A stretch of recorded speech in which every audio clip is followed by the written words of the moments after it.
ಪೃಥ್ವಿ ಅಂಬಾರ್ದು ಕೊತ್ತಲವಾಡಿ ಅಂತ cinema release ಆಗಿದೆ. ಎಲ್ರು ಫಸ್ಟ್ ಶೋ ನೋಡೋದಕ್ಕಿಂತ ಮುಂಚೆ ನಾನು ಫಸ್ಟ್ ನೈಟ್ ಸಿನಿಮಾ ನೋಡ್ಕೊಂಡ್ ಬಂದಿದ್ದೀನಿ. First night cinema rocking star Yash ಅವರ ತಾಯಿ ಪುಷ್ಪಾ ಮೇಡಮ್ ಅವ್ರು ಪ್ರೊಡ್ಯೂಸ್ ಮಾಡಿರುವಂತ ಸಿನಿಮಾ ಹೆಂಗಿತ್ತು ಅದನ್ನ ಹೇಳೋದಕ್ಕೆ ಬಂದಿದ್ದೀನಿ. Let's go. ಸಿನಿಮಾ ಚೆನ್ನಾಗಿದೆ.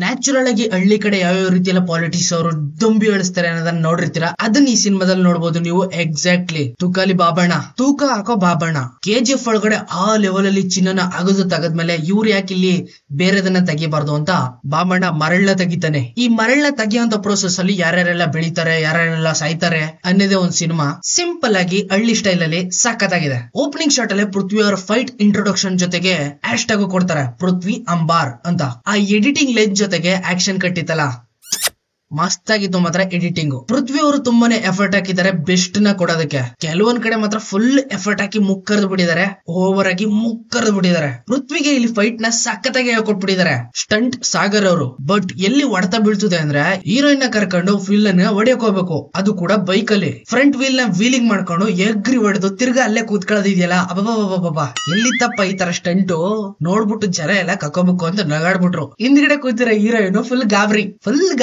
ಸ್ಟಂಟ್ ನ ನೆಕ್ಸ್ಟ್ ಲೆವೆಲ್ ತೋರ್ಸಕ್ ಹೋಗ್ಬಿಟ್ಟು ಫುಲ್ ಚಿತಾಲ್ ಪತಾಲ್ ಮಾಡ್ಬಿಟ್ಟಿದ್ದಾರೆ ಸಾಗರ್ ಅವರು. ಫಸ್ಟ್ ಹೀರೋಯಿನ್ ಕಾವ್ಯ ಫಸ್ಟ್ ಡೆಬ್ಯೂ ಸಿನಿಮಾ ಕನ್ನಡ ಇದು.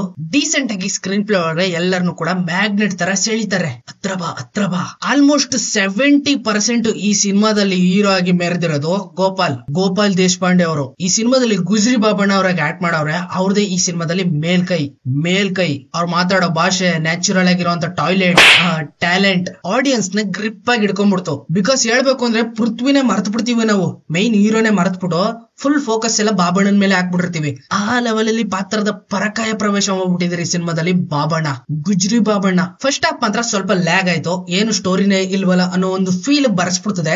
ಸೆಕೆಂಡ್ ಹಾಫ್ ಅಲ್ಲಿ ಬಾಬಣ್ಣ ಯಾವಾಗ ಎಂಪೈರ್ ಆಗಿ ಮೆರೀತಾನೋ ಅಲ್ಲಿಂದ ಸ್ಟಾರ್ಟ್ ಆಗುತ್ತೆ ಒರಿಜಿನಲ್ ಸ್ಟೋರಿ. ಎಲ್ಲ ಫುಲ್ ಫೋಕಸ್ ಬರೀ ಬಾಬಣ್ಣನ ಮೇಲೆ. ಈ ಸಿನಿಮಾದಲ್ಲಿ ಬರೀ ಹೀರೋ ಹೀರೋಯಿನ್ ಇವ್ರ ಮೇಲೆ ಮಾತ್ರ ಫೋಕಸ್ ಆಗ್ತಾನೆ. ಎಂಟೈರ್ ಹಳ್ಳಿಲಿರುವಂತ ಎಲ್ಲಾ ಕ್ಯಾರೆಕ್ಟರ್ ಮೇಲೆ ಫೋಕಸ್ ಹಾಕಿದ್ದಾರೆ. ಅದಕ್ಕೋಸ್ಕರನೇ ಸಿನಿಮಾ ಇಷ್ಟು ನ್ಯಾಚುರಲ್ ಆಗಿ ಮೂಡಿ ಬಂದಿದೆ. ಹಳ್ಳಿ ಸೈಡ್ ಯಾವ್ಯಾವ ರೀತಿ ಎಲ್ಲ ಪಾಲಿಟಿಕ್ಸ್ ನಡೀತದೆ ಅನ್ನೋದನ್ನ ನ್ಯಾಚುರಲ್ ಆಗಿ ತಗೊಂಡೋಗಿದ್ದಾರೆ ಸ್ಕ್ರೀನ್ ಪ್ಲೇ ಒಳಗಡೆ ಮೂವಿ ಟೀಮ್. ಕೊನೆದಾಗಿ ಥಿಯೇಟರ್ ಒಳಗಡೆ ಕೂತಿದಂತ ಎಲ್ಲಾ ಆಡಿಯನ್ಸ್ ಗಳಿಗೂ ತುಂಬಾನೇ ಇಷ್ಟ ಆಗಿದ್ದಂತ ಕ್ಯಾರೆಕ್ಟರ್ ಅದೇ ತುಕಾಲಿ, ತೂಕ ಹಾಕುವಂತ ತುಕಾಲಿ ಬಾಬಣ್ಣ. ಇವ್ರ ಮೇಲೆ ಫುಲ್ ಲವ್ ಆಗಿ ಕ್ರಶ್ ಆಗ್ಬಿಟ್ಟಿದೆ ಆಡಿಯನ್ಸ್ ಗಳಿಗೆ. ನಾಳೆಯಿಂದ ಆರ್ಭಟ ಶುರು. ಒಟ್ಟಿನಲ್ಲಿ ಡೀಸೆಂಟ್ ಆಗಿರುವಂತ ಒಂದ್ ಸಿನಿಮಾ, ಫ್ಯಾಮಿಲಿ ಜೊತೆ ಕೂತ್ಕೊಂಡು ಒಂದ್ ಟೈಮ್ ನೋಡಬಹುದು ಆರಾಮಾಗಿ. ಸಿಗ್ತೀನಿ ಮುಂದೆ ನೋಡಿದ್ರೆ ಅಲ್ಲಿವರೆಗೂ ಇದ್ದಾರೆ. Keep watching. Bye. Yalla cheap, yalla cheap.